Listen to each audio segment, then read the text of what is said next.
안녕하세요. DJ 선아입니다. 오늘의 사연 시작해 보겠습니다. 구독자 여러분, 안녕하십니까? 저는 이제 칠순을 넘기게 된 손주 보는 재미에 푹 빠진 할머니입니다.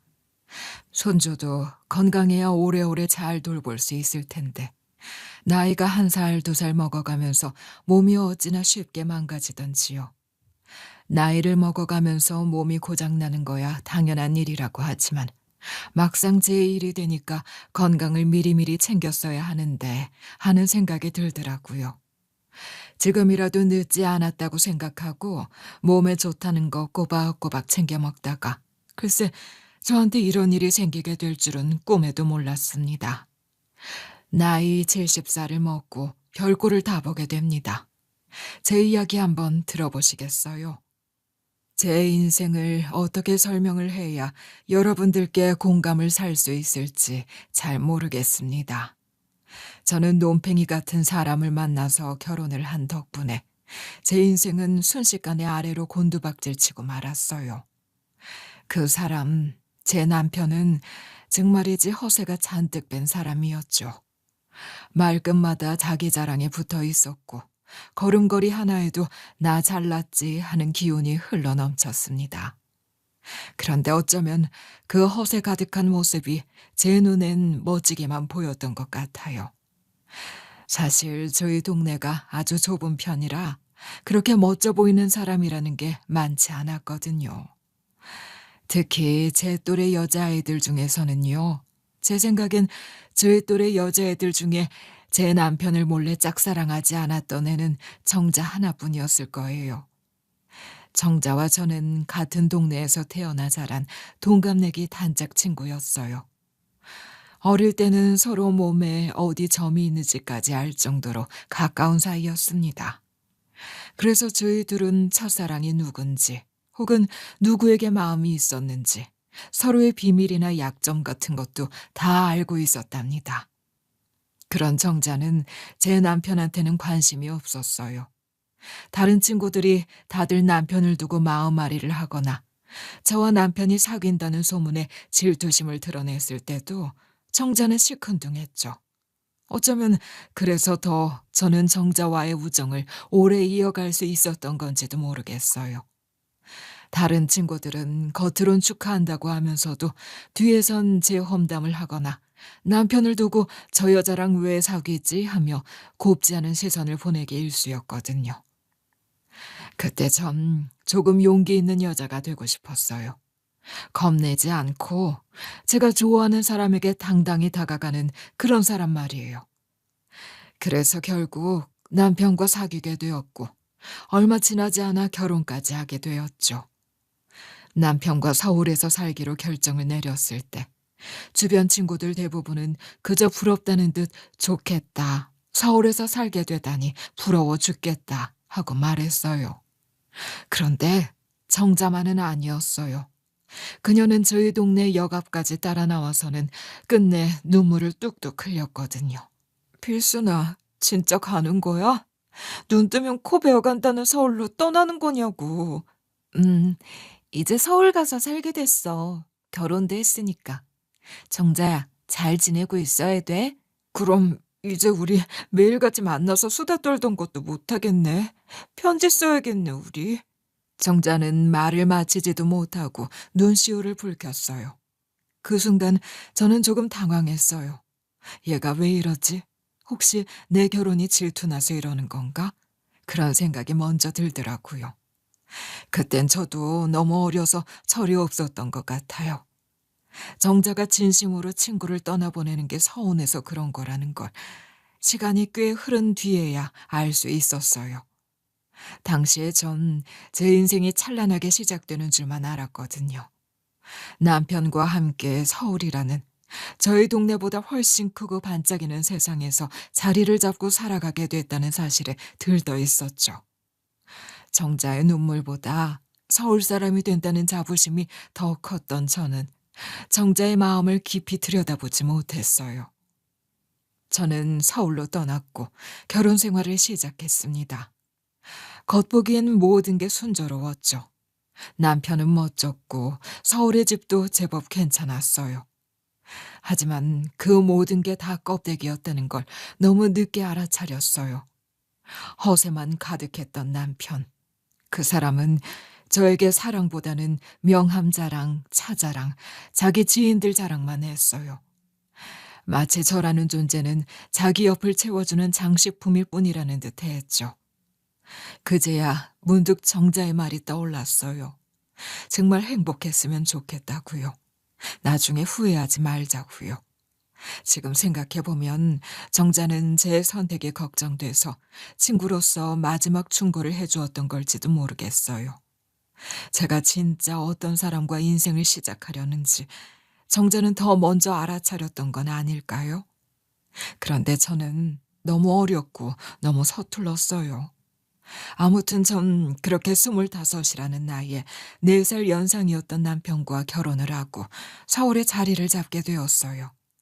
꿈 많고 철없던 시절이었죠. 하지만 서울이라는 곳은요, 정말 눈 뜨고 있어도 코 베어간다는 말이 괜한 소리가 아니더라고요. 정신을 제대로 차리지 않으면 순식간에 휩쓸려 버릴 것 같은 그런 도시였어요. 적응만 잘하면 금방 우리도 자리 잡을 수 있을 거야. 남편은 늘 그렇게 말했지만 정작 그 말대로 움직인 건 저뿐이었어요. 서울에 처음 왔을 땐 진짜 하루하루가 낯설고 어려웠어요. 버스 노선 하나 익히는 것도 힘들었고 마트에 가서 장을 보는데도 가격이 너무 달라서 놀라곤 했어요. 시골에서 살 때야 이웃 아주머니들하고 수다 떨면서 이것저것 같이 하기도 했는데 서울은 그런 정 같은 게 없더라고요. 누구 하나 먼저 말을 걸지도 않고 제가 뭘 하든 관심도 없고요. 그런데 그런 환경에 적응하기도 전에 전 임신을 했어요. 결혼한 지 얼마 되지도 않았을 때였죠. 사실 그 소식을 들었을 때 기쁘기도 했지만 한편으로는 막막하기도 했어요. 서울 생활도 아직 익숙하지 않은데 이제는 뱃속에 아이까지 품고 살아야 하니까요. 남편이 서울로 올라오자고 한 이유는 뻔했어요. 고향을 떠나서 타지에 정을 붙인다는 게 쉬운 일은 아닌 것 같아. 우리 부모님이 해주신 밥도 그립고. 그래도 서울엔 일자리가 많잖아.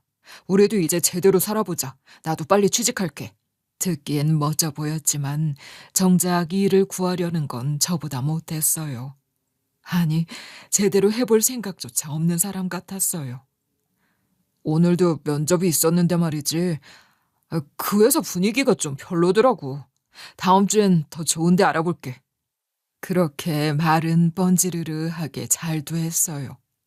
그런데 결과는 항상 같았죠. 아무 일도 하지 않으면서 말만 계속 늘어놓는 남편을 보고 있자니 답답하게 이를 데 없었어요.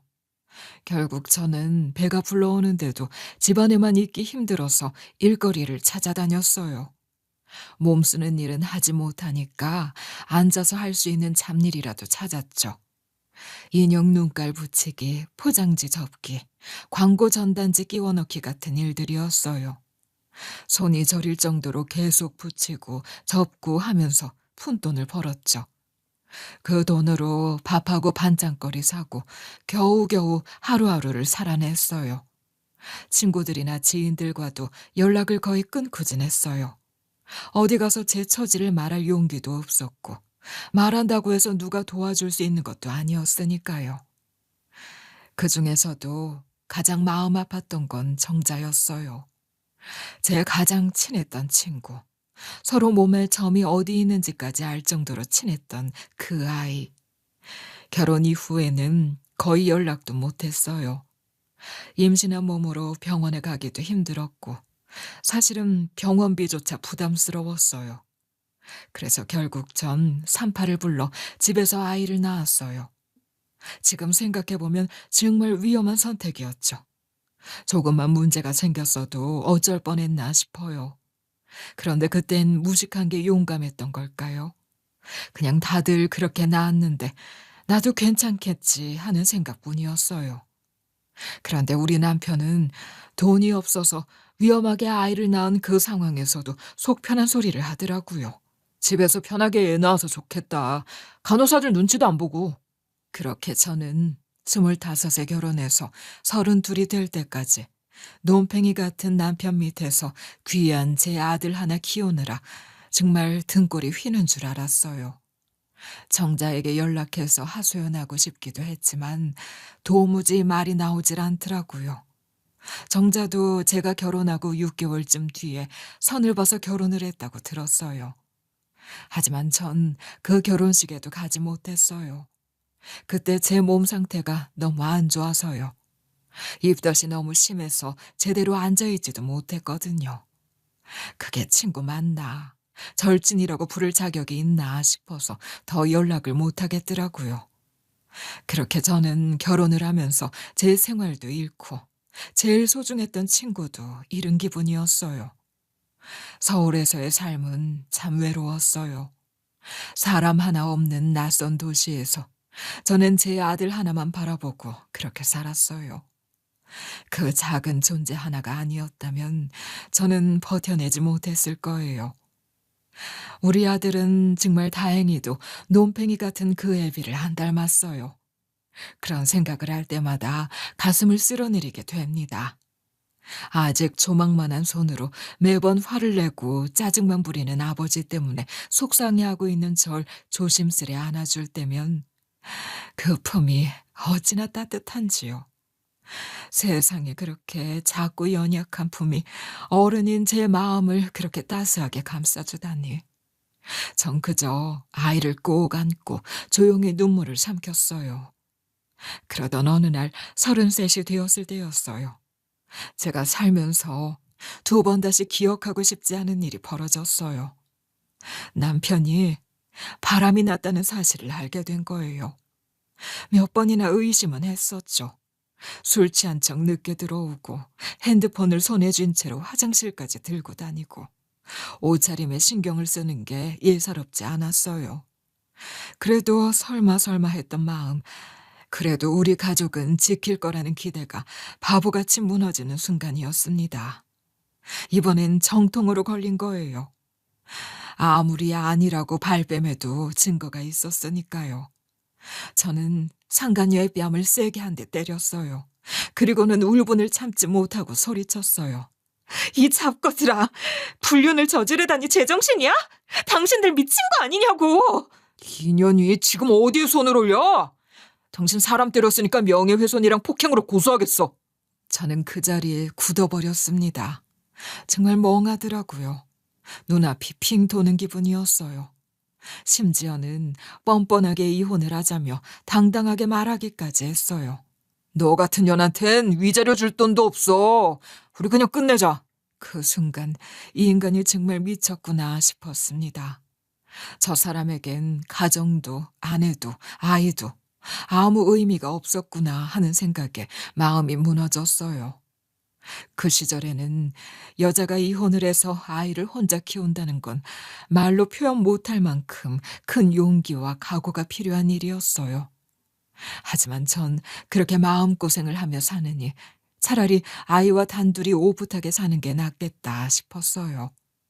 아들을 위해서라도 더 이상 저런 환경에서 키울 수는 없다는 생각이 들었죠. 그래서 결국 가정법원에 찾아가 이혼 소송을 걸게 되었어요. 법원 앞에서 서류를 꺼내들고 혼자 한숨을 쉬고 있는데 어디선가 익숙한 목소리가 들려왔습니다. 필순아, 너 필순이지? 그 목소리에 깜짝 놀라 고개를 돌려보니 아니, 이게 누구겠어요? 정자였어요. 도시락통을 하나 들고 곱게 차려입은 모습으로 서 있는 그녀를 보는 순간 시간이 거꾸로 흐른 듯한 기분이 들었어요. 결혼 후 연락 한번 제대로 하지 못했던 친구였는데 바로 눈앞에 서 있었던 거예요. 세상에, 너 정자니? 정자 맞아? 아니, 어떻게 고향도 아니고 서울에서 만날 수가 있어? 필순이 맞구나. 내가 필순이 네 연락을 얼마나 기다렸다고. 근데 여긴 왜 왔어? 무슨 일 있는 거야? 전 고개를 들지 못했어요. 너무 부끄러웠거든요. 저와는 전혀 다른 삶을 살아온 듯한 그녀 앞에서 지금 제 처지를 고백하는 게 너무나 창피하게 느껴졌어요. 그런데 뒤따라온 저희 남편이 껌을 질겅질겅 씹으며 나타나자 정자의 눈빛이 확 달라지더라고요. 설마 너 이혼하러 온 거야? 그 한마디에 가슴이 벌컥 내려앉는 기분이었어요. 제가 아무 말도 못하고 고개만 숙이고 있으니까 정자가 제 어깨를 토닥이며 그동안 많이 힘들었냐고 고생했다고 말을 건네더라고요. 그 말에 그만 눈물이 핑 돌았습니다. 너무 오랜만에 듣는 따뜻한 말이었거든요. 저는 겨우 입을 열어 물었어요. 근데 넌 여기 왜 온 거야? 너 설마 너도 이혼하려고 여길 찾아온 거야? 아, 아니야. 우리 남편이 이 안에서 일해. 변호사야. 그래. 우리 엄마한테 들은 것 같다. 고시생이랑 결혼한다고 하더니 변호사 시험에 붙었구나. 정자가 고개를 끄덕였어요.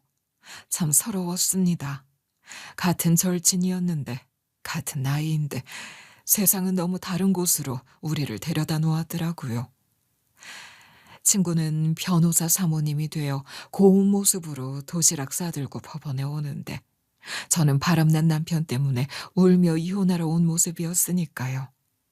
그 순간 마음 한구석이 아리면서도 이상하게 따뜻했어요. 멀어졌다고 생각했던 친구가 여전히 제 곁에 있는 듯한 느낌이 들어서였을까요?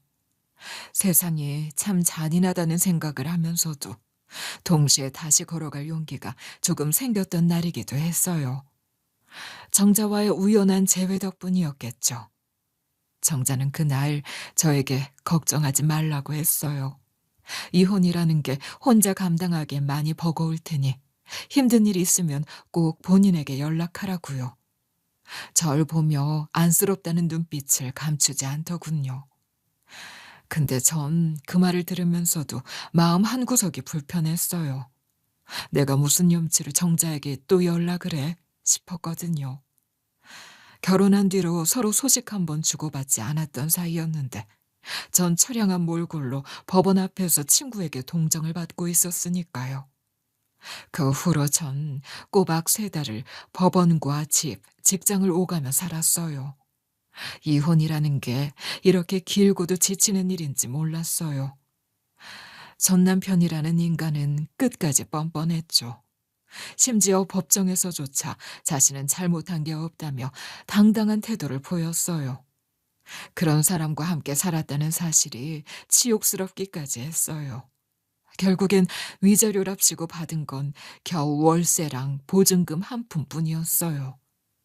그걸 덜렁 들고 저는 아이와 함께 새 삶을 시작하게 되었습니다. 자, 우리 아들, 엄마랑 이제 진짜 새 출발하는 거야. 알았지? 우리 이제 씩씩하게 살자. 응, 엄마. 난 엄마만 있으면 돼. 앞으로 내가 공부 열심히 해서 우리 엄마 호강시켜줄게. 사랑해. 이혼이라는 게 쉽진 않았지만 그래도 생각보다 젊은 나이가 도움이 되긴 했어요. 저는 남들보다 일찍 결혼해서 일찍 아이를 낳았고 33이면 아직 할 수 있는 일이 많았죠. 처음엔 식당 서빙부터 시작했어요. 시간제 아르바이트도 하고 주말에는 대리운전 콜센터에서 일도 했어요. 뭐라도 벌어야 했으니까요. 하지만 현실은 녹록지 않았습니다. 벌어도 돈 나갈 일이 너무 많았어요. 아이 학원비는커녕 밥값도 빠듯했고 옷 한 벌 사는 것도 큰 고민이었죠.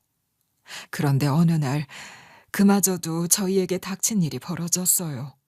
아이가 갑자기 고열이 나는 거예요. 병원에 데려갔더니 폐렴이라는 진단을 받았습니다. 의사 선생님께서 당분간 입원이 필요하다고 하시는데 전 머릿속이 하얘졌어요. 병원비가 막막했어요. 아이는 아픈데 저는 일을 쉬면 안 됐고 병원비는 터무니없이 비쌌어요. 쥐어짜도 돈이 나오지 않을 상황에서 결국 전 며칠 전 법원 앞에서 다시 만났던 정자가 떠올랐어요.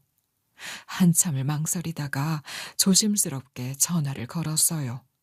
벨이 2번 울리기도 전에 정자가 받더군요. 필순아, 무슨 일이야? 정자야, 미안한데 너 혹시 돈 좀 있니? 우리 애가 아픈데 병원비가 없어서. 어머, 아프다고? 병원이 어디야? 당장 갈게. 정말 한치의 망설임도 없었습니다. 그렇게 정자는 한달음에 병원으로 달려왔어요. 평소처럼 단정하게 머리를 묶고 얼굴엔 걱정이 가득했죠. 병원 문을 열고 들어오는 그 순간 저는 눈물이 왈칵 쏟아졌어요. 그리고는 그 자리에서 바로 병원비를 내주더라고요. 아무 말도 묻지 않고 계산대로 가더니 카드를 내밀고 조용히 처리했어요. 전 그저 뒤에서 멀뚱히 서 있기만 했어요. 뭐라 고마움을 표현할 방법이 없더라고요. 얘 필순아, 너 일 나가야 되지? 내가 아들 병간호도 할게. 괜찮아. 내가 하루 종일 같이 있어줄게. 너무 고맙다. 진짜 어떻게 이 은혜를 갚지? 은혜는 무슨. 네가 이렇게 힘들게 살고 있는데 여유가 조금이라도 있는 내가 도와야지 않겠어? 그게 바로 친구 사이잖아. 그 말이 어찌나 따뜻하든지요. 저는 그날 다시 한번 깨달았어요. 세상엔 정말 고마운 인연도 남아있구나 하고요. 비록 남편이라는 사람은 제게 배신만 안겨주었지만 친구 정자는 그 반대였어요. 삶이 날 밀어낼수록 누군가는 조용히 곁으로 다가와 안아주는 법이더라고요. 그렇게 전 병원에 아이를 맡기고 다시 일을 나갔습니다. 아들 얼굴이 아른거려 일하는 내내 마음이 편치 않았지만 정자가 곁에 있다는 생각에 조금은 마음이 놓였어요. 병원 끝나고 돌아왔을 때 아이는 환하게 웃으며 말했어요. 엄마, 정자 이모가 만화책도 읽어주고 맛있는 죽도 사줬어. 그 모습을 보며 전 가슴이 벅차올랐습니다. 고마워서, 미안해서, 그리고 다시 희망이 생겨서요. 그날 이후로 전 다시 마음을 다잡고 살기 시작했어요. 어쩌면 그때 정자가 나타나지 않았다면 전 정말 모든 걸 놓아버렸을지도 몰라요. 그날의 고마움을 전 절대 잊지 못할 겁니다. 그때부터 전 정자와 줄기차게 연락을 시작하게 되었어요. 오랜만에 이어진 인연이었지만 마치 어제까지 매일 연락했던 사람처럼 대화는 자연스러웠고 정자의 따뜻한 말투가 절 참 많이 위로해 줬어요. 정자의 남편 역시 참 다정한 사람이었어요. 정자가 말하길 자신이 남편의 고시 준비를 뒷바라지하던 시절엔 정말 고생도 많았다고 하더라고요. 하지만 남편은 그 시절을 잊지 않았고 지금의 정자의 말이라면 눈도 못 마주치고 고개를 끄덕일 만큼 고마워한대요. 정자야, 네 남편은 정말 보기 드물게 속이 깊은 사람 같다. 솔직히 말하면 정자의 인생이 정말 부러웠거든요. 정자의 남편은 돈도 잘 벌고 생김새는 평범했지만 정자를 바라보는 눈빛에서는 꿀이 뚝뚝 떨어졌어요.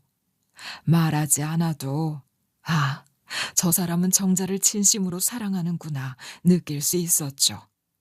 정자는 무슨 복을 받아서 이런 삶을 살고 있을까? 그런 비교가 절로 되더라고요.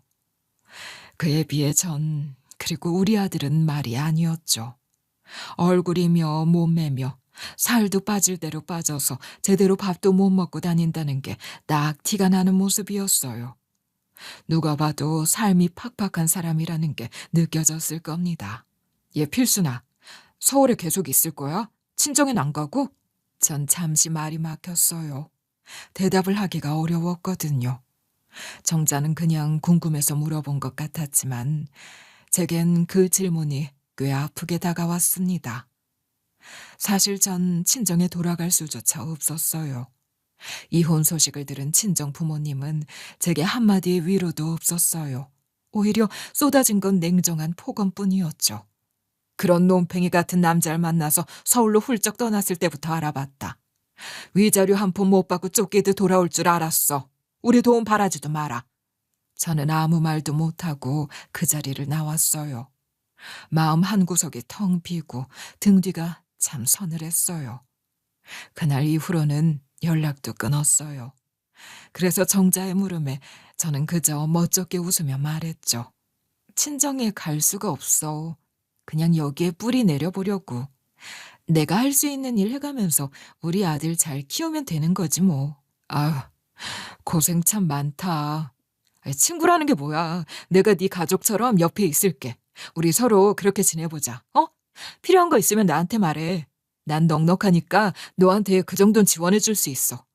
그런데 참 사람 마음이라는 게 삐뚤어질 대로 삐뚤어져 있으니까 정자가 진심으로 해준 말이었는데도 저는 그 순간 그런 말조차 동정처럼 느껴졌어요.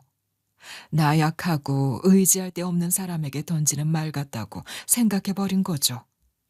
지금 생각해보면 제가 참 나쁜 생각을 한 거예요. 그만큼 제 마음이 닫혀 있었던 거겠죠. 그렇다고 해도 현실은 현실이었어요. 제가 가진 게 없다 보니 정자의 도움을 받을 수밖에 없었어요. 미안한 마음이 굴뚝 같았지만 다른 방법이 없었죠. 정자는 꾸준히 저희 집에 고기 반찬을 만들어다 줬고 종종 우리 아들에게 필요한 물건들도 사다 줬습니다. 그러던 어느 날 우리 아들이 중학생이 되던 해였어요. 밥을 먹다 말고 아들이 툭 하고 묻더라고요. 엄마, 정자 이모는 왜 맨날 새 물건을 헛물건인 척하면서 나 줘? 뭐? 그게 무슨 소리야? 맨날 옷 갖다 주잖아. 정자 이모 아들이 못 입게 된 옷이라고. 근데 내가 알아. 이거 다 새 옷이야. 이번에 받은 운동복 봐봐. 이거 이번에 새로 나온 브랜드 신상인데? 아니야. 그게 어떻게 새 옷이야? 그 많은 옷을 어떻게 맨날 새로 사다 주겠어? 너도 알잖아. 정자 이모 아들도 있고 덩치 크니까 그 옷 너한테 오는 거잖아. 그럼 엄마, 그 옷들에서 왜 늘 좋은 냄새가 나는데? 세탁소에서 막 나온 것처럼 깨끗하고 향기도 나. 지난번엔 옷에 택도 붙어 있었어. 그거 진짜 새 옷이야. 그 말을 듣고 전 머리가 띵했습니다. 정자는 한 번도, 단 한 번도 그 옷이 새 옷이라고 말한 적이 없었어요. 늘 우리 애가 못 입는 옷인데 네 아들이 입으면 좋을 것 같아서 라는 말만 했었죠. 그런데 정자는 매번 그렇게 헌옷처럼 포장해서 제게 새 옷을 건넸던 겁니다. 심지어 아이가 부담을 느끼지 않도록 새 옷을 일부러 빨아 향기를 입혀 보내준 거였어요. 저는 그 자리에서 가만히 앉아 한참을 말없이 있었어요. 고마워서, 미안해서, 부끄러워서. 참 많은 감정이 한꺼번에 밀려왔어요. 그런데 제가 참 못난 사람이라는 것을 그때 깨달았죠. 고마운 마음을 그저 고맙다고 표현을 해야 했는데 저도 모르게 자격지심이 발동하고 말았던 겁니다. 정자야, 너 정말 우리 아들한테 매번 새 옷을 사주고 있었던 거야? 내가 그렇게 거지로 보였니? 동정해야 할 대상이라고 생각했던 거야?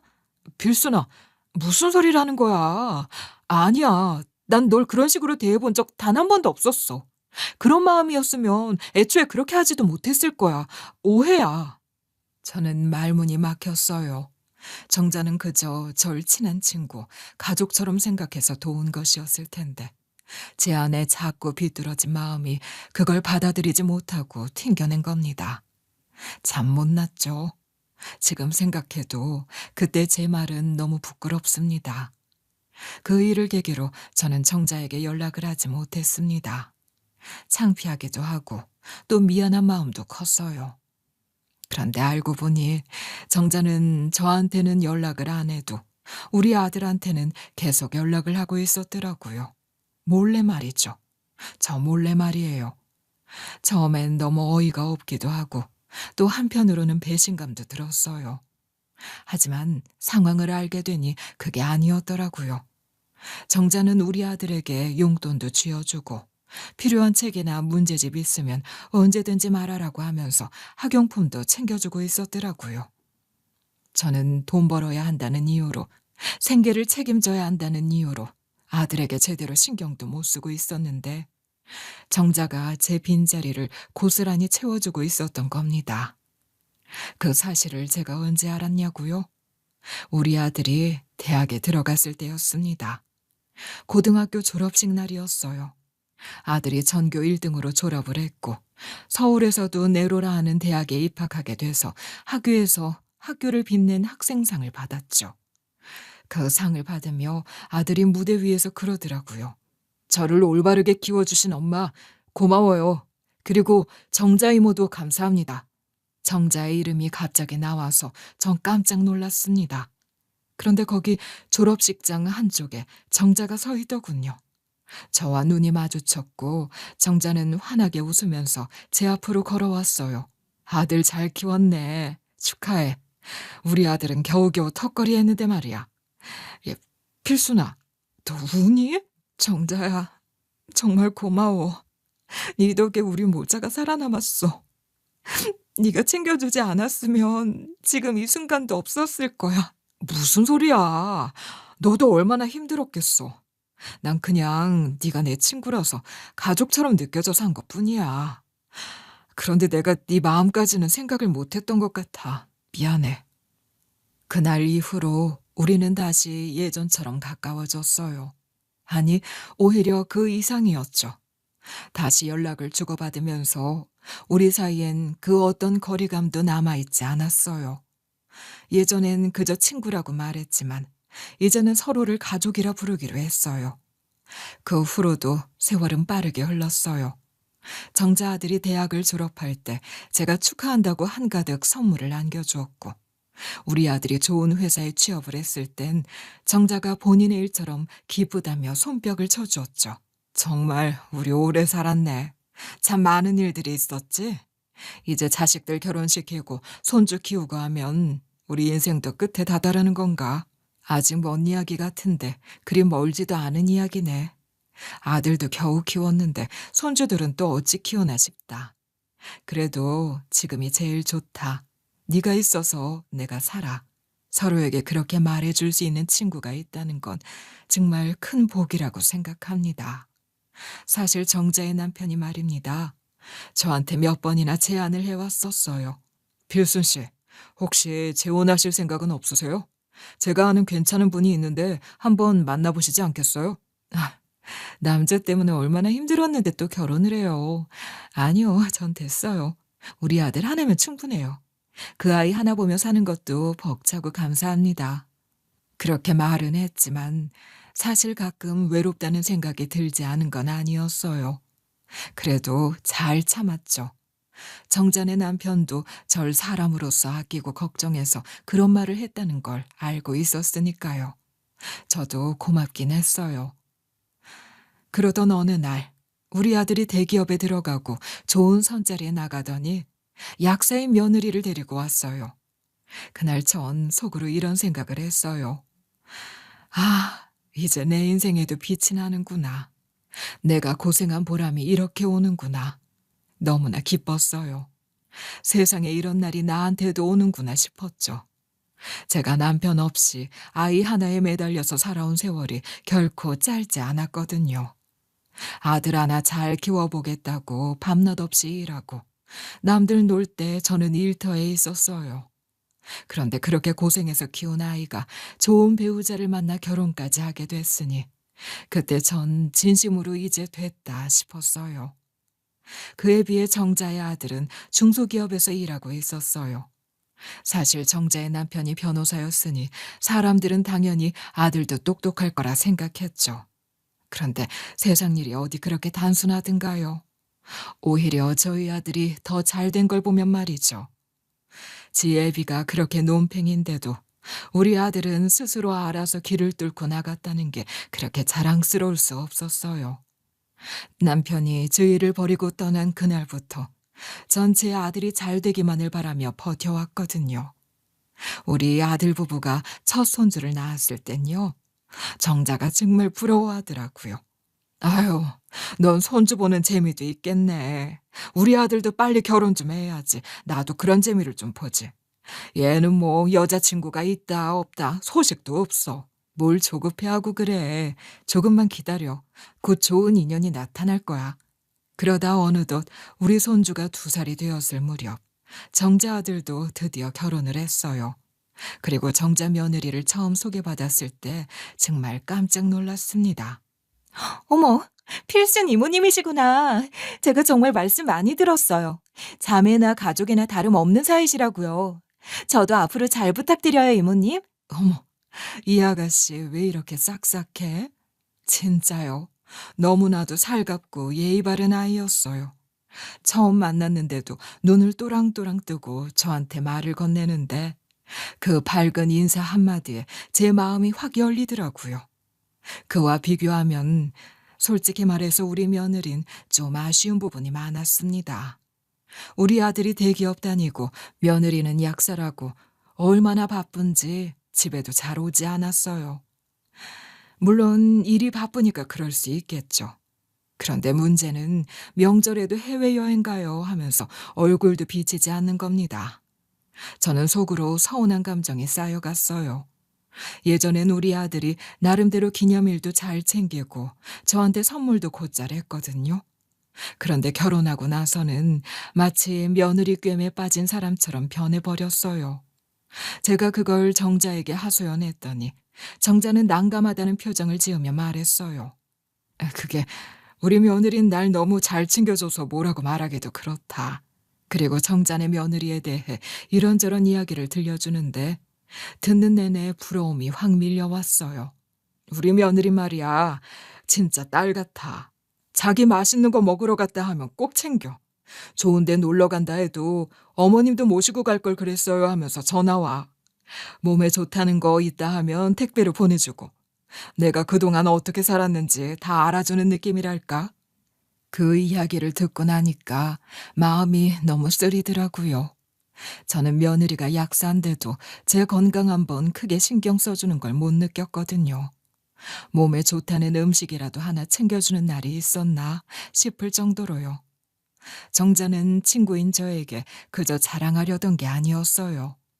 며느리가 잘하니까 감사해서 나누고 싶은 마음이었을 텐데 제 안에선 괜히 비교가 되고 속상한 마음이 커져만 갔어요. 속 좁은 생각인 거 아는데도 마음이 자꾸 가라앉더라고요.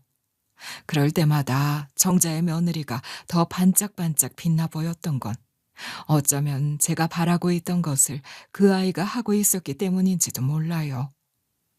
사실 제가 나이 60을 넘기고부터 몸이 부쩍 안 좋아졌어요. 그냥 피곤해서 그런가 보다 했는데 어느 날부터는 자꾸 숨이 차고 몸이 붓고 입맛도 없어지더라고요. 결국 병원에 갔더니 신장이 망가졌다고 하더군요. 처음엔 믿기지도 않았죠. 설마 내가 싶었는데 검진 결과를 듣고 앉아있으니 기운이 쭉 빠졌어요. 정자도 비슷했어요. 어떻게 된 게 우리 둘이서 나란히 신장에 탈이 나다니 참 희한한 인연이었죠. 우리는 그렇게 병원도 같이 다니고 약도 같이 타서 챙겨 먹고 서로 상태는 어떤지 묻기도 하며 의지가 되었어요. 그런데요, 정자네 며느리는 정자가 신장에 문제가 있다는 걸 알자마자 바로 반응을 하더라고요. 이건 신장에 좋은 차다 뭐다 하면서 약이니 건강식품이니 꼼꼼하게 챙겨다 주는 겁니다. 정자는 그걸 또 그렇게 고맙다며 잘 받아먹고 둘이 사이도 참 좋아 보였죠. 저는 그걸 보면서 속으로 이런 생각이 들었어요. 나는 약사 며느리를 뒀는데 왜 이렇게 다르지? 하고요. 사실 우리 며느린 제가 아프다는 걸 알면서도 처음엔 영양제 몇 개 던져주듯 주고 병원 갔다 온 날이면 제가 받은 처방전 한번 슬쩍 보더니 제가 알아서 약 만들어 드릴게요 하고는 휙 돌아서더라고요. 그 모습이 어찌나 허전하고 서운하든지요. 그렇게 지내던 어느 날이었어요. 며느리가 퇴근하고 들어오더니 그러더라고요. 어머님, 요즘 괜찮으세요? 약국에 좋은 영양제가 들어왔는데 어머니 칠순도 얼마 안 남으셨잖아요. 이거 드셔보세요. 진짜 좋아요. 그 말을 듣는데 얼마나 기분이 좋던지요. 그래도 내 며느리도 이제 좀 날 챙기는구나 싶어서요. 며느리가 손수 건네준 상자를 받아들고 전 신이 나서 정자를 만나서 자랑을 했어요. 정자야, 이것 좀 봐봐. 우리 며느리가 이번에 약국에서 특별히 가져다 준 거야. 칠순도 다가오고 하니까 몸 챙기라면서. 너도 좀 나눠줄게. 약사 며느리가 추천해 준 거니까 분명 좋은 거겠지? 그런데요. 정자가 상자를 열고 안에 있는 영양제를 들여다보더니 갑자기 얼굴이 굳는 거예요. 그러더니 이내 소리를 버럭 지르더군요. 예, 필순아. 너 이거 먹으면 안 돼. 이거 신장에 정말 안 좋은 약이야. 너 이거 먹으면 죽는다니까. 전 그 자리에서 얼어붙고 말았어요. 눈앞이 핑 도는 기분이었어요. 뭐라고? 이게 신장에 안 좋아? 그럴 리 없어. 약사인 우리 며느리가 무조건 좋은 거라고 챙겨 먹으라고 했다니까. 당연하지. 이건 고단백 영양제야. 신장 안 좋은 사람한테는 독약이나 마찬가지라고. 정자는 당장 상자를 제 손에서 낚아채더니 성분표를 하나하나 짚어가며 설명해 줬어요. 순간 며느리에 대한 믿음이 무너지는 소리가 마음속에서 들렸어요. 물론 며느리가 일부러 그런 건 아닐 수도 있겠죠. 바쁘다 보면 깊이 생각 못했을 수도 있고요. 하지만요, 전 그래도 약사라면, 가족이라면 최소한 신장이 안 좋은 시어머니에게 그런 걸 줄 때 한 번쯤은 생각해 보는 게 맞지 않나 싶었어요. 그래도 전 절 챙긴 며느리를 믿고 싶었어요. 정자야, 오해일 거야. 약사인 우리 며느리가 준 영양제라니까? 이름이 비슷한 다른 거 아니겠어? 얘 필순아, 나 못 믿니? 나도 그거 처음엔 괜찮은 줄 알았어. 인터넷에서 많이들 먹는다고 하길래 나도 하나 사봤거든? 근데 우리 며느리가 우연히 보더니 깜짝 놀라는 거야. 이 성분 보라고. 신장에 무리가 간다면서 이거 당장 버리라고 하더라니까. 자기가 따로 영양제 챙겨주겠다고 그러더라고. 정자야, 네 며느리는 약사가 아니잖아. 우리 며느린 약사야. 그것도 6년째 나와서 약국까지 운영하는 앤데 그 아이가 더 잘 알지 않겠니? 그래서 나도 그 생각을 했는데 혹시 네 며느리가 약사니까 오히려 더 자세히 알고 일부러 그런 걸 챙겨준 건 아닐까 싶어서. 그게 무슨 소리야? 우리 며느리가 약사라서 더 자세히 알고 나쁜 영양제를 일부러 줬다는 거야? 그냥 의심이 된다 이거지. 너도 알다시피 너랑 며느리 사이 그렇게 좋은 편은 아니었잖아. 괜히 나쁜 생각 들게 하려는 건 아닌데 혹시라도 해서 말해보는 거야. 정자의 그 말에 순간 저도 말문이 막히더라고요. 정자 말이 아예 틀린 말은 아니었으니까요. 솔직히 말하면 저도 며느리한테 섭섭했던 게 한두 가지가 아니었어요. 며느리는 언제나 친정만 챙겼지 저는 늘 뒷전이었거든요. 명절 때도 시댁은 형식적으로 들르기만 하고 친정에는 일주일 넘게 있다 오는 걸 보면서도 저는 참다 결국 한마디씩 하곤 했죠. 너무한 거 아니냐고요. 친정만 챙기지 말고 시댁도 좀 챙겨달라고 말입니다. 그렇게 얘기할 때마다 며느리는 표정이 굳었고 제 아들도 슬그머니 끼어들어서 엄마, 며느리한테 너무 잔소리 심하게 하지 마세요. 요즘 세대는 다 그래요. 라고 편을 들었었죠. 그 말 들을 때마다 제 속이 부글부글했습니다. 아니, 아들놈도 며느리 편만 들고 마치 며느리 품속에 쏙 들어가서 엄마는 필요 없다는 듯이 느껴졌거든요. 그래서 괜히 마음도 상하고 질투도 나고 며느리한테 살갑게 대하려는 마음이 저도 모르게 접혀버린 것 같아요. 그런 상황에서 정자가 그렇게 말하니까 그 말이 은근히 마음에 걸리는 겁니다. 정자네 며느리는 정말 살가운 애예요. 하루에 한 번은 꼭 전화해서 별것도 아닌 이야기로 정자를 웃게 만들고 저랑 정자가 같이 있을 때면 불쑥 찾아와서 밥값도 계산하고 필순이 이모 하면서 저한테도 눈웃음을 지어 보이곤 했죠. 그런 며느리를 둔 정자 입장에선 당연히 자기 며느리 말을 믿고 싶을 거예요. 그리고 솔직히 저도 그 애가 참 부럽긴 했어요. 하지만 아무리 생각해봐도 우리 며느리가 일부러 절 해칠 생각으로 그런 영양제를 챙겨줬다는 건 말이 안 되잖아요. 약사라는 직업 자체가 신뢰를 기반으로 하는데 자기 시어머니에게 일부러 해가 되는 걸 권했다? 그건 며느리 입장에서 절대 해서는 안 될 일이고 자신의 경력에 흠이 갈 수도 있는 일이에요.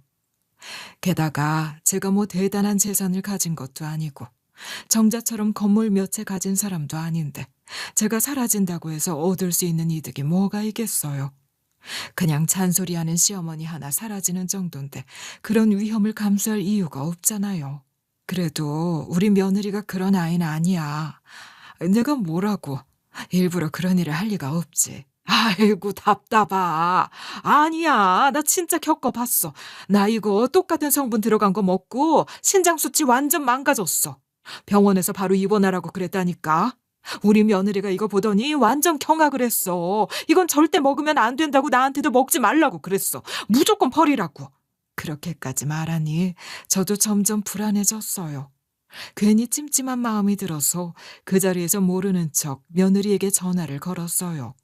목소리를 최대한 평온하게 내며 물었습니다. 예, 네가 지난번에 보내준 그 영양제 말인데 그거 신장에 진짜 좋은 거 맞니? 정자한테도 추천해도 되는 거야? 이야기요? 어머님, 그거 안 드시면 더 위험해요. 어머님 건강 상태에 맞춰서 신장에 가장 안전하고 효과 좋은 성분으로만 골랐어요. 정자 이모님께도 추천해드려도 괜찮아요. 그 대답을 듣고 순간 마음이 놓이기도 했어요. 우리 며느리가 거짓말을 할 애는 아니거든요. 그런데도 계속해서 머릿속이 복잡하더라고요. 정자 며느리가 왜 그렇게까지 강하게 말했을까 하고요. 결국 전 부녀회 친구 중에 동갑내기인 약대 교수에게 연락을 했어요.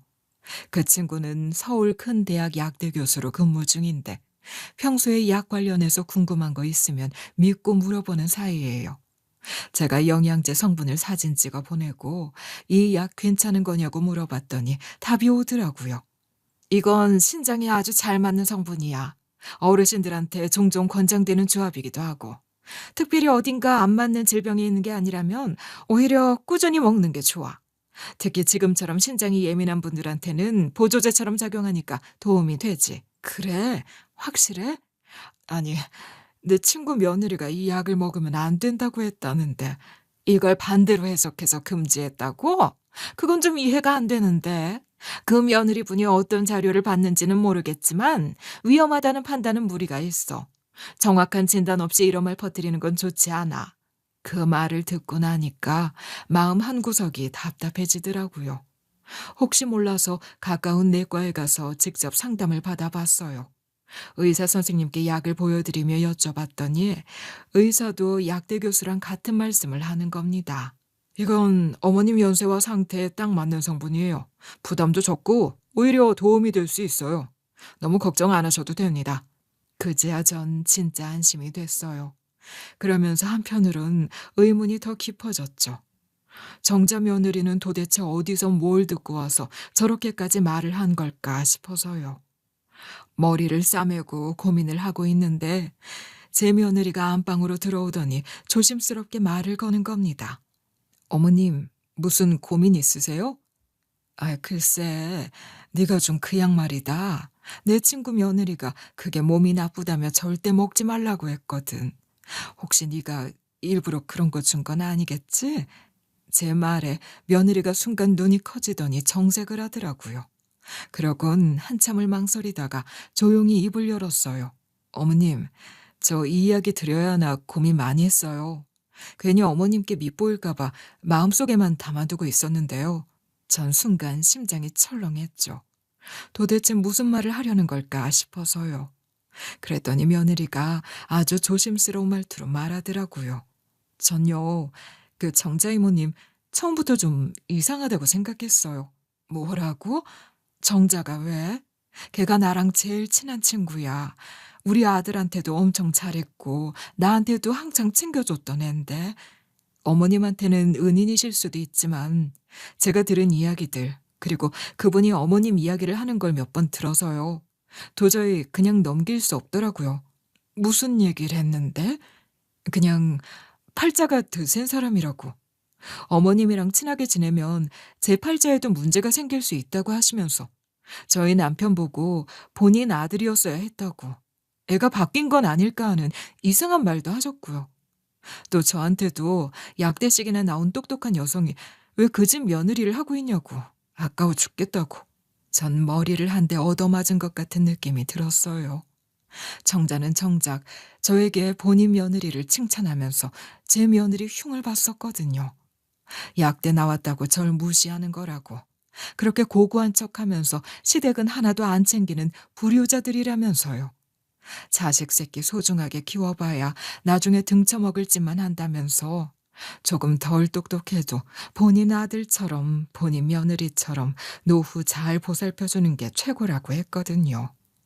싹싹한 정자의 며느리를 보면서 부러워했던 제가 다 부끄러워지는 것입니다. 그동안 제가 며느리를 괜히 오해한 건 아닐까 하는 생각도 들었고요. 그리고 정자와의 관계도 다시 생각하게 됐습니다. 내가 너무 그 말을 고지고대로 믿은 건 아니었는지 말입니다. 결혼식 날에도 신부 대기실로 찾아오셔서 절 빤히 보시더니 네가 내 며느리였으면 얼마나 좋았을까 하고 말씀하셨어요. 너무 이상해서요. 옆에 있던 남편한테 저 아주머니 누구냐고 물었더니 어머님의 가장 친한 친구고 은인이라고 하더라고요. 그 말을 듣고 아 그렇구나 하고 넘겼는데 그 후에도 자꾸 신경이 쓰이더라고요. 정자가 그런 생각을 하고 있었다는 걸 난 전혀 몰랐어. 신혼 초에도 제가 어머님께 정자 이모님이랑 자주 어울리세요? 라고 조심스럽게 물은 적이 있어요. 그때는 제가 어머님 친구 사귀는 눈이 없으신 거 아니냐는 식으로 말한 것 같아요. 그런데 어머님께서 화를 내셨잖아요. 내 친구가 어떤 사람인데 그런 소리를 하냐고요. 그땐 제가 괜한 말을 했나 싶어서 반성도 했죠. 그랬죠. 그때 전 며느리에게 몹시 화를 냈었어요. 정자는 제 인생에서 가장 가까운 친구였고 또 어려울 때마다 곁을 지켜준 고마운 사람이었으니까요. 그런데 그 정자가 며느리에게 그렇게 이상한 말을 하고 다녔다는 건 정말 믿기지 않았어요. 사실 그 이후에도 정자 이모님이 저한테 자꾸 이상하게 굴었어요. 저보고 그러더라고요. 어머님이 절 별로 안 좋아하신다고요. 본인이 아니었으면 어머님이랑 계속 사이 나빴을 거라고. 처음엔 그냥 우스갯소리려니 했는데 어느 순간부터 그 말들이 자꾸 머릿속에 남더라고요. 세상에, 내가 언제 그런 말을 했다고 그래? 난 그런 말 한 적이 없어. 어머님, 저도 그렇게 말씀하실 줄 알았어요. 근데요, 정자 이모님이 그렇게 말씀하셨대요. 어머님이 평소에 며느리 흉을 엄청 보신다고요. 저에 대해서 못마땅한 게 많으시다고 하시면서 어머님이랑 가까이 지내지 말라고 하셨어요. 괜히 잘 보이려고 하면 알랑방귀 끼는 거고 그건 어머님이 제일 싫어하는 거라고요. 그 순간 저는 눈앞이 아찔했습니다. 그렇게 며느리와 제 사이를 이간질하고 있었다니요. 며느리는 계속해서 말을 이어갔어요. 명절 같은 때도 일부러 안 가는 게 좋다고 하셨어요. 어머님은 귀찮은 거 싫어하시는 분이니까 차라리 선물 세트 하나 보내는 게 더 좋을 거라고요. 그리고 전화도 자주 하지 말라고 하셨어요. 어머님은 전화통화 귀찮아 하시니까 괜히 연락하지 말고 혹시라도 고부간에 갈등 생기거나 섭섭한 일이 있으면 본인에게 말하라고 하셨어요. 자기가 어머님 절친이니까 제가 하는 말 다 풀어드릴 수 있다고요. 이야기를 들으면 들을수록 기가 막혀 말문이 막혔어요. 저는 믿고 지낸 친구였고 또 가족처럼 여겼던 정자가 어째서 그런 말을 했는지 도무지 이해가 되지 않았어요. 저는 며느리를 다시 바라보며 조용히 말했습니다. 그래서 그 말을 네가 다 믿은 거야? 믿고 싶지 않았어요. 그래서 제가 일부러 거리 두려고 했던 거예요. 어머님이 절 싫어하신다니까 저도 상처받기 싫어서요. 근데 오늘 이야기 나오고 정자 이모님이랑 어머님이 다투시는 걸 보고 저도 더는 못 참겠더라고요. 솔직히 말씀드려야겠다고 마음먹었어요. 제가 정자에게 얼마나 마음을 줬는데 어쩌다 이런 오해가 생긴 건지 아니면 진짜 그 사람이 두 얼굴을 한 건지 머리가 너무 복잡해졌습니다. 저는 말없이 앉아 한참을 생각에 잠겼어요. 어머님, 전 어머님을 정말 좋아하고 싶었어요. 그래서 더 아팠던 것 같아요. 괜히 멀어진 것 같아서요. 이제는 서로 솔직하게 지내요. 네? 그래, 고맙다. 나도 오늘에서야 많은 걸 알게 된 것 같구나. 그럼 그 정자 며느리가 진짜 이 약을 먹지 말라고 했다는 게 사실일까? 어머님, 제 생각엔 그분 이 약에 대해 잘 모르실 것 같아요. 사실 성분 자체가 일반인들이 이해하기엔 좀 복잡하거든요. 그래? 정자 며느리 번호 혹시 알고 있어? 지난번에 번호를 교환했거든요. 아마 저장돼 있을 거예요. 잠시만요. 저는 지체하지 않고 바로 정자의 며느리에게 전화를 걸었어요. 조심스럽게 그리고 제가 물어보고 싶은 말을 했어요. 어머, 나 필순이 뭐야. 잘 지냈어? 혹시 정자한테 어떤 영양제 먹지 말라고 한 적이 있니? 영양제요? 어머님, 무슨 영양제를 드신다고요? 전 어머님이 드시는 약에 대해서 뭐라 한 적이 없어요. 순간 전 멍해졌어요. 이게 무슨 일인가 싶었어요. 그 이야기인즉슨 정자 며느리는 영양제 이야기를 전혀 모르고 있었던 거잖아요. 정자가 며느리가 먹지 말랬다는 건 순 거짓말이었다는 얘기잖아요. 그 영양제는 의사와 약대 교수까지 권장한 필수 보조제였고 오히려 먹지 않으면 위험한 건데 말이에요. 그럼 결론은 정확했죠. 질투심 때문에 저와 며느리의 사이를 깎아내리려 했던 것이라는 뜻 아니겠습니까? 전 순간 머리가 띵해졌어요. 아니 어떻게 사람이 저렇게까지 할 수 있지? 싶어서 말입니다. 그걸 그냥 넘어갈 수는 없었어요. 그래서 정자에게 전화를 걸었어요. 정자야, 우리 좀 만나자. 할 이야기가 좀 있어. 그리고 며느리와 함께 약속 장소로 나갔죠. 정자가 우리 둘을 보는 순간 움찔하는 게 느껴졌어요. 그러더니 어색하게 웃으며 아무렇지 않은 척 하더라고요. 어머머, 두 사람 이제 사이가 다시 좋아졌나 봐. 아유, 너무 잘 됐다. 전 숨을 깊게 들이쉬고는 곧장 본론으로 들어갔어요. 정자가 변명거리를 생각해낼 시간을 주면 안 된다고 생각했거든요. 정자야, 너 왜 나랑 우리 며느리 사이를 이간질했어? 아이, 그런 말 마. 그게 무슨 말도 안 되는 소리야? 난 그냥 둘이 사이좋게 지냈으면 해서. 그저 중간에서 말 몇 마디 전한 거였는데 혹시 그게 오해를 샀나? 아이, 정말 그런 의도 아니었어. 그때 며느리가 가방에서 약통을 꺼내 조용히 테이블 위에 내려놨어요. 그러고는 단호한 어조로 말했죠. 이거 어머님이 지금 꼭 드셔야 하는 약이에요. 신장 기능 저하를 막아주는데 꼭 필요한 성분만 들어있어요. 그런데 왜 거짓말까지 하시면서 못 드시게 하셨어요? 정자는 순간 굳어버리더니 손끝이 부들부들 떨리는 게 보였어요. 며느리는 이어서 말했죠. 이건요, 그냥 농담으로 넘길 수 있는 일이 아니에요. 사람 목숨이 걸린 문제라고요. 이거 범죄예요. 정자 이모님 남편분 변호사시죠? 그분도 아시게 되면 가만히 안 계실 텐데요. 그 말에 정자는 완전히 얼어붙었고 결국엔 눈을 피하며 조용히 말하더군요. 고개를 푹 숙인 정자의 얼굴은 이제까지 제가 알고 있었던 정자의 얼굴과는 많이 달라 보였어요. 미안해. 내가 잘못했어. 제발 내 남편한테는 말하지 말아줘. 제발 부탁이야. 너 솔직히 말해. 너처럼 똑똑하고 자존심 센 애가 왜 나한테 열등감을 느꼈던 거야? 사실 내 인생도 녹록지 않았거든. 가진 거 없는 시골 여자였던 내가 고시생이었던 지금의 남편을 만나서 뒷바라지를 몇 년이나 했어.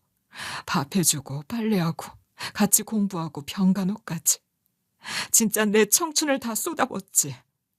그런데 변호사 되고 나니까 시댁 식구들이 뭐라는 줄 알아? 우리 아들이 변호사인데 너같이 촌스러운 애 만나서 빛을 못 본다고 했어. 내가 어떻게 살아왔는지 그 수고할 시간을 싹 무시당하고 말이야. 그녀의 목소리에 담긴 서러움은 저도 이해가 됐지만 그렇다고 해도 며느리에게 그렇게 했던 건 용서받기 힘든 일이었습니다. 너의 아픔은 이해하지만 다른 사람을 해치는 식으로 자신을 세우려 하지 마. 특히 며느리와 내 사이를 이간질한 건 정말 아니야. 그건 친구 사이에선 있을 수 없는 배신이야. 정자는 고개를 숙이고 아무 말도 하지 못했어요. 처음엔 정자의 편을 들던 정자의 남편도 시간이 지나면서 점점 마음이 달라졌다고 하더라고요. 본인 스스로 변호사인데도 집안에서 대접을 못 받는 것 같다고 느끼기 시작했대요. 시댁 식구들이 정자를 무시하고 괴롭히는 것도 모자라 정자의 남편까지도 어느 순간 그런 분위기에 휩쓸려 함께 상처를 줬던 거죠. 정자가 아들을 낳았는데 그 아들이 공부엔 소질이 없고 성적도 별로였잖아요. 그러자 시댁에서는 엄마 닮아서 그렇다. 무식한 게 그대로 유전됐다라며 정자를 탓했답니다.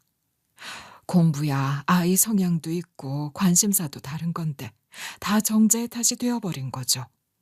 그러다가 정자와 우연히 저는 법원 앞에서 재회를 하게 됐고 정자는 제 처지를 보며 스스로 위로받고 있었던 거예요. 나는 저 사람보단 낫다는 생각으로 제게는 잘해주는 척하면서 자존감을 세우고 있었던 것입니다. 그러면서도 늘 말끝마다 내 형편이 넉넉하니까 널 도울 수 있는 거다. 우리 남편은 변호사니까 걱정 없어 라고 하며 과시를 한 것이었어요. 그땐 그냥 넘겼는데 지금 생각해보면 이미 그때부터 마음속으로 선을 긋고 있었던 것입니다. 그런데 시간이 지나 우리 아들이 잘 풀리기 시작하고 약사 며느리까지 들어왔잖아요. 그걸 정자는 받아들이지 못했던 거예요. 우리 집이 자기 집보다 잘 되는 걸 견디지 못했던 거죠. 심지어 정자의 남편이 우리 아들은 중소기업 다니는데 저 집은 왜 자식복이 터졌냐고 하며 정자를 닥달하기 시작했대요. 그럴수록 정자는 더 위축됐고 그 화살이 저희 집을 향했던 거예요. 자존심은 상하고 남편에게는 미움받고 있으니 어떻게든 저희 며느리와 저 사이를 틀어놓고 싶었던 거겠죠. 그러면 봐, 저 집도 별 수 없어 라고 말할 수 있으니까요. 넌 몰랐겠지만 나 자격지심이 있었어. 열등감도 컸고 네가 더 잘 되면 더 망했으면 하고 바란 적도 있었어. 네가 그 남자랑 결혼해서 서울에 갔을 때부터 부러웠고 네가 이혼한다고 법원 앞에서 만났을 때 속으로 쾌재를 불렀어. 그 이야기를 듣는데 마음이 참 복잡하더라고요. 저는 정자가 제 인생의 친구라고 생각했는데 제 목숨 가지고 거짓말을 하고 제 며느리랑 절 이간질했던 사람이었을 뿐이었잖아요. 도저히 가만히 있을 수가 없었어요. 저도 모르게 울분이 터져서 정자의 머리채를 잡았어요. 이 썩으려나 나쁜 년. 어떻게 그런 짓을 해? 감히 누구를 가지고 장난쳐? 난 널 내 평생의 친구라고 생각했는데 네가 어떻게 이럴 수가 있어? 미안해 필순아. 나 한 번만 용서해줘. 이 사실이 우리 남편의 귀에 들어가면 나 큰일 나. 눈물 범벅이 된 그 얼굴을 보는데도 분이 가시질 않았어요. 정말 그 얼굴에 침을 뱉고 싶을 정도로요. 결국 옆에 있던 사람들이 제가 머리채를 쥐고 흔드는 모습을 보고 경찰에 신고했고 정자와 전 나란히 경찰서에 가게 됐습니다. 우리 아들이 그 소식을 듣고 놀라서 달려왔어요. 제가 얼마나 분노했는지, 얼마나 배신감을 느꼈는지 다 이야기했죠. 아들은 정말 실망스러운 표정으로 정자를 바라보았고 정자는 우느라 정신이 없었어요. 결국 정자의 남편까지도 연락을 받고 경찰서에 왔더라고요. 오자마자 정자에게 소리를 지르는데 그것도 참 답답하대요. 이 여편네가 나이 먹고 쪽팔리게 뭐하는 짓이야? 경찰서에서 이게 뭐하는 꼴이냐고? 이상하게 통쾌하진 않더라고요. 마음 한켠에선 정자의 인생도 얼마나 고달팠으면 이렇게까지 됐을까 싶은 안쓰러움이 남았어요.